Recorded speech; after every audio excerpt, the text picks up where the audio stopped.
Dance came to Princeton in 1969 along with the first women undergraduates to be developed along a holistic liberal arts approach. Surprisingly, 50 of the 60 students who enrolled in the first beginning modern dance course were men with no dance training.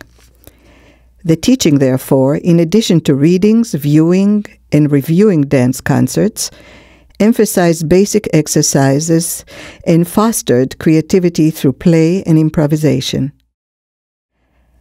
Passionate feelings about the Vietnam War and the civil rights movement were often expressed in students' creative work, which was characterized by exuberance, group spirit, audience participation, and flower power.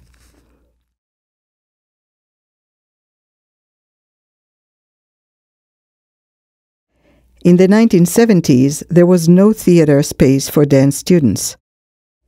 End-of-semester public presentations, called To Dance is to Live, took place in the open fields, in dining halls, on the green in front of Nassau Hall, and in the chapel.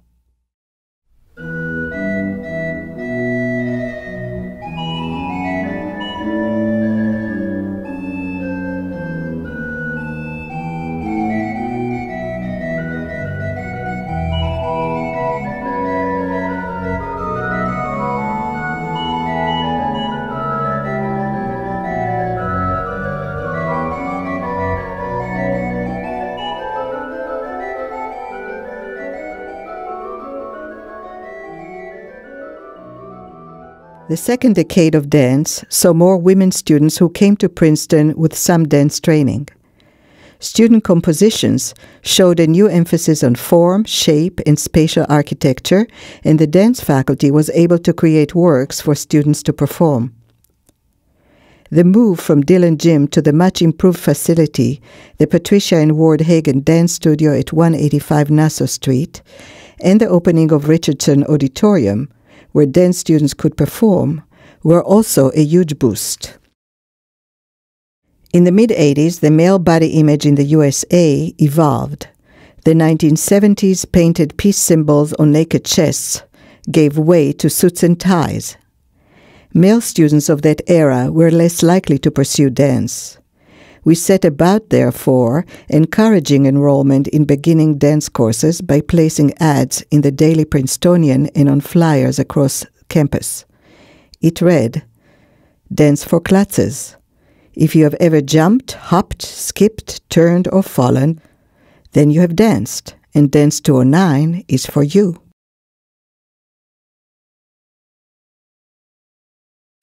Students' technical and creative work in the 1990s reflected male and female expression on more equal ground.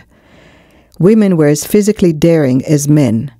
They displayed power and claimed their space.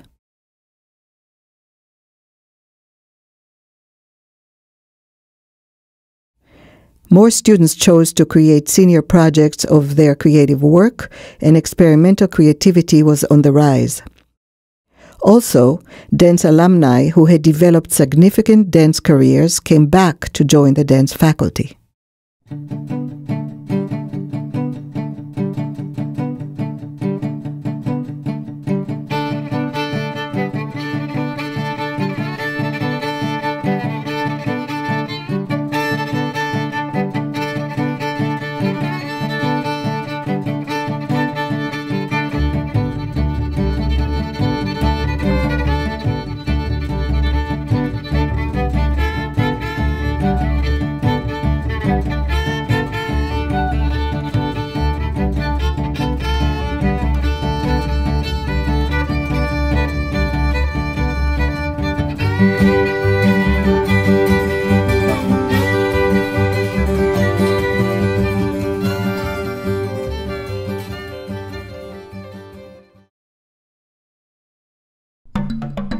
In the new millennium, the dance curriculum stretched its boundaries to include more culturally diverse world dance courses, attracting new students.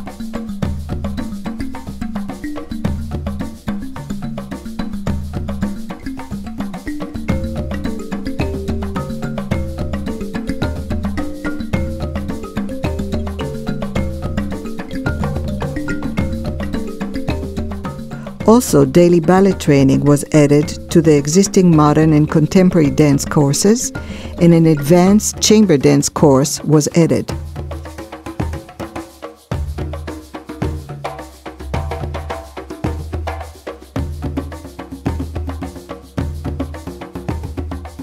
In 2004, the Berlin Theater was built. For the first time, a fully equipped theater was available, bringing about new interactive collaborations between students of dance, music, theater, architecture, and the visual arts.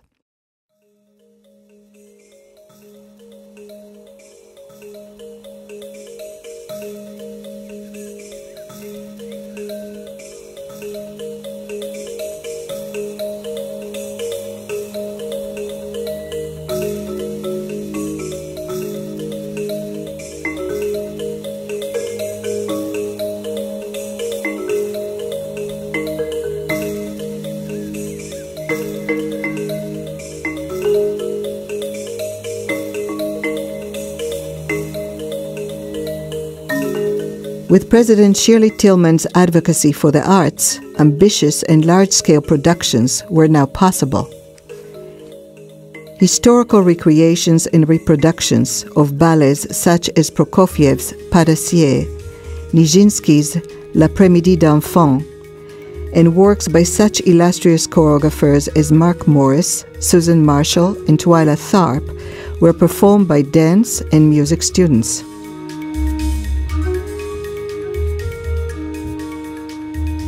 In 2009, after a long and creative partnership with theater, dance became its own autonomous certificate-granting program.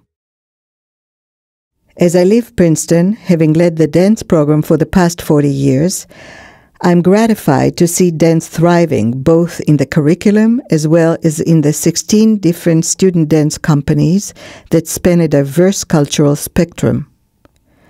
I want to say thank you to my students, from whom I have learned so much.